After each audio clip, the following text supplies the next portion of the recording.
My name is Gavin Evans, and this is my review of The Green Mile. And this will be a spoiler-filled review, so if you haven't seen it, go and watch it, then come back and watch this review because I will be going in depth. I love this movie. I think it's a really great movie, and we don't get them like this nowadays. I think the entire cast is at the top of their game. Tom Hanks, who is wildly recognized as one of the best actors who's ever lived, gives one of his best performances ever in this movie. He just brings so much humanity to this character and he hits every single emotional beat he needs to. And you've also got an incredible performance by Michael Clarke Duncan. The fact that Michael Caine beat him for the Cider House Rules for the Oscar is just absolutely baffling because this is easily the guy's best performance and he just brings so much to this movie. You've also got David Morse, Barry Pepper, and Jeffrey D. Munn, who all give really good performances as well. You've got Doug Hutcherson, who plays Perry, and this is a character who you just love to hate. He is such a despicable piece of shit, and what he does to Dell is just one of the most unspeakable things I've seen in a movie. Like, Dell's death is just one of the most horrific, brutal deaths in a movie ever. And I love the fact that Tom Hanks goes up to him and he just makes him watch what he did to this guy. And you're just reminded of how much you hate this character. You also got good performances from James Cromwell and Bonnie Hunt, even though they're more in the background. Michael Jetto's really great as Dell. You do care about the friendship he forms with Mr. Jingles, which is actually quite impressive. Like, between a man and a mouse, this is a more believable relationship than Stuart Little and George. You also got Graham Greene, who isn't in this movie much, but he's good in that short time he is in it. You've also got Sam Rockwell, who is such a despicable person as well. You really hate his character, but he plays him very well. And you've also got Harry Dean Stanton in this movie, and he gives a good performance.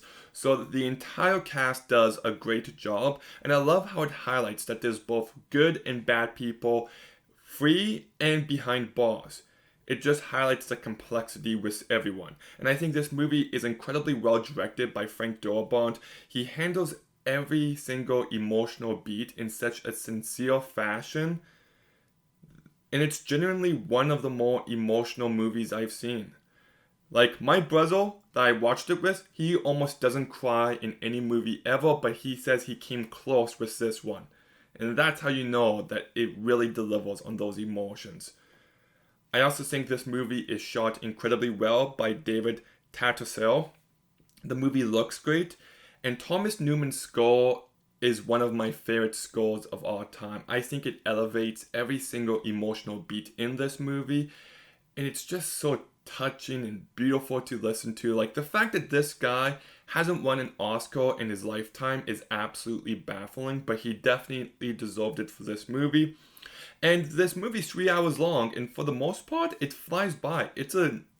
I won't say it's an easy movie to watch because it's very heavy, but at no point was I bored. I do think the last hour drags a little bit, but for the most part, it's a really well-paced movie, and I just think the story here is so strong about this prison guard who's on death row, and how death is around him all the time, and he's very sick as well, so he's fearing that his time might be coming up as well.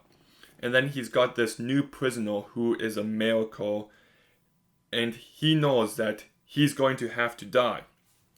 And this movie just explores such heavy, deep themes that no matter how good or bad of a person you are, death is waiting for us all. It's inevitable.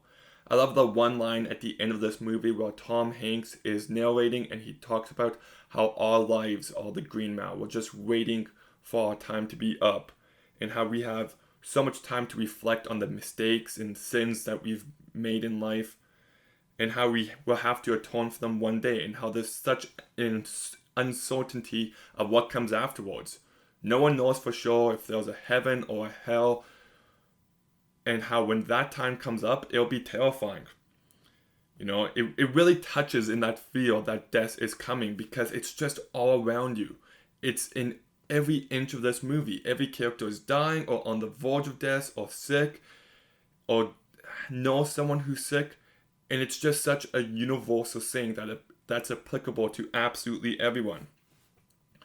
And how we should try to go out with dignity, and it also touches on just how cruel and unforgiving and unfair this world can be in moments. And I just think it delivers all those ideas in such a pitch perfect manner that you don't just connect to it thematically, but you also connect to every character on a deeper level. That one conversation between Tom Hanks and Michael Clarke Duncan, where Tom Hanks is just like, I don't know how I can bring myself to do this to you. That one day, God will have to ask me why I let one of his perfect miracles die.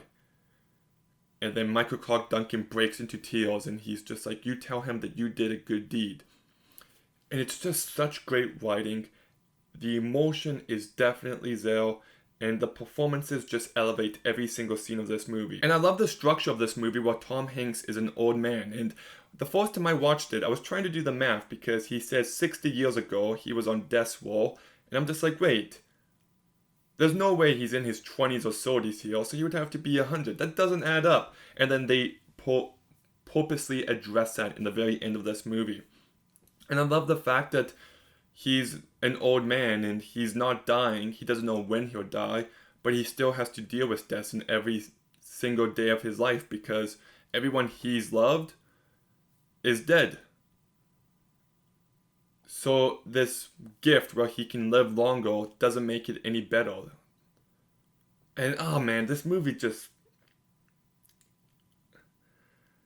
I've always thought about that immortality would not be fun because you'd be forced to watch everyone that you care about just die over and over again. And it sounds like a fate worse than death in some ways. And just the inescapable feeling of it all, I just think is beautifully captured. Now that said, I do have a few minor complaints. Like I said, the movie's over 3 hours long, and it does fly by for the most part, but the last act drags just a little bit, and for the first 2 acts, I would have liked to have a bit more of John Coffey, because he's such a great character, and he really, he has a lot more to do in the last act. I would have just liked a little bit more in the first 2 acts. But my big complaint is this one 10-minute section where they come back after John Coffey helps saves John Cromwell's wife. And just everything in this 10-minute stretch doesn't work for me. I don't like the reveal that Wild Bill is really the guy responsible for the crime that John Coffey was accused of. It just feels too connected, and I don't buy it. And I don't buy the fact that he can just show Tom Hanks by touching him. And then the fact that he transfers all those bugs to Perry and he gets him to kill Wild Bill. It just feels like the movie is a little too much in those moments, and it does feel a little messy. But just everything else in this movie absolutely works for me. It's one of those great movies that you just have to watch.